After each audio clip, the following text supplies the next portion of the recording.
We have some news this morning, and it is big. Google looking to hang up on Huawei, suspending key business activities for the company's future smartphones. This is a major blow to Huawei. Google had pulled the company's Android license, according to a report by Reuters that was confirmed by tech site The Verge. Now, President Trump signed an executive order last week banning technology sales to Huawei and certain other foreign-owned companies on the grounds that their equipment could be used to spy, posing a national security risk. Now, Google's move means that Huawei will only be able to use what's known as the public open-sourced version of Android. They won't be getting the updates, for example, from Android.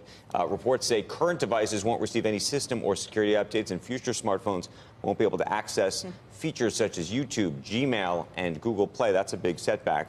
Huawei has said it spent the last few years developing its own technology as a backup plan in case it was blocked from using Android. Google says it's reviewing the implications of the U.S. order. We should also tell you that other tech companies as well, including Intel, Broadcom, Xilinx, have also reportedly suspended some business with Huawei as well. And German chipmaker Infineon has suspended shipments to Huawei. So you're going to have a huge impact across the board. The question is, does this slow Huawei down? And that's effectively what's happening here, at least seems to be what the effort is by the administration. I think the most interesting thing you just said was that Huawei has been working on a backup plan for a couple of years, assuming something like this might happen. Right.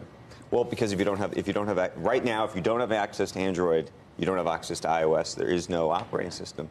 And Samsung's tried to build its own operating system. People have tried to do this before. And the question is, how much does this effectively slow Huawei down? And it also raises the question as to whether what we're really trying to do here is slow Huawei down, not just here in the United States, but just everywhere. And that's really what the goal is, that it's not clear whether it's a national security issue or it's a bigger fight over the future of who's going to own and run 5G. You think any of it is connected to the trade talks, too? I think it's possibly related to the trade talks, but I think it's much more related to this idea that the U.S., and I know I'm going to get viewers who are going to tell me I'm wrong on this, but I think that from everything I understand, we are woefully behind on 5G relative to what Huawei and China are ultimately able to do. Ericsson, we're dependent on Ericsson at the moment. They're the only hardware provider on this, unless we're to accept Huawei inside our systems, and we aren't. So the question is, what is this about? I think it's a little bit about how do we get back? How do we get back? The question is, I don't know how we get back, because I think we are so far behind when it comes to the routers, when it comes to the microcells. We don't have that technology here right now of our own accord, at least. So we will see. For more on the trade war between the U.S. and China, I want to get over to Eunice Yoon in Beijing. Eunice, good morning. What's the reaction here to Google pulling out effectively?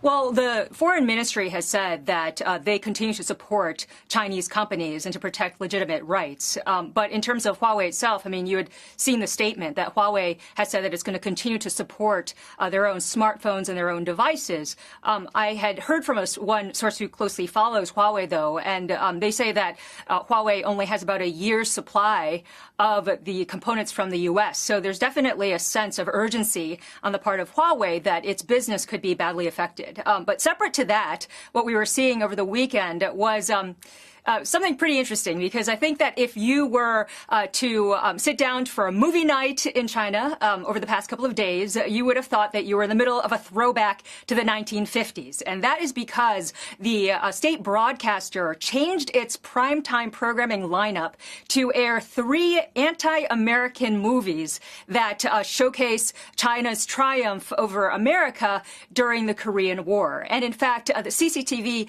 even talked about it explicitly, saying that on their social media account that the programming change was to, quote, reflect the era of our times. And these movies now have been discussed in the state media. The Communist Party's Global Times newspaper today said that the China-U.S. trade war reminds us of the war in Korea, when our persistence in the battlefield and continuous victories finally forced the Americans to bow down at the negotiating table. So with the negotiations for the trade war still at a stalemate, this is being seen as a way to prepare the public here for a very long, protracted protracted trade war. Sources told CNBC late last week that the U.S.-China negotiations were in flux. And today, the Foreign Ministry said that the only hope for a breakthrough would be if negotiations progressed with, quote, mutual respect. And I have to tell you that within the Chinese business community over the past couple of days, I've been talking to a lot of people, especially in the tech industry,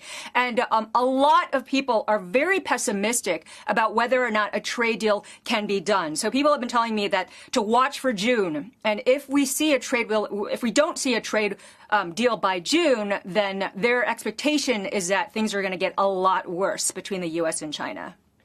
Hey, Eunice, without Google, is the software, have you seen any of this Huawei software? Is there a sense that they have an OS, an operating system that will be able to compete effectively? I think that at this point, a lot of people think that Huawei doesn't have the technology to be able to survive or compete effectively for a very long time. They have a huge R&D budget. They've invested a lot, and they've been talking a lot about developing their own chips. But a lot of their components and their software are from the United States. So they really rely on the U.S., which is why it's seen as such a major blow to Huawei at this point.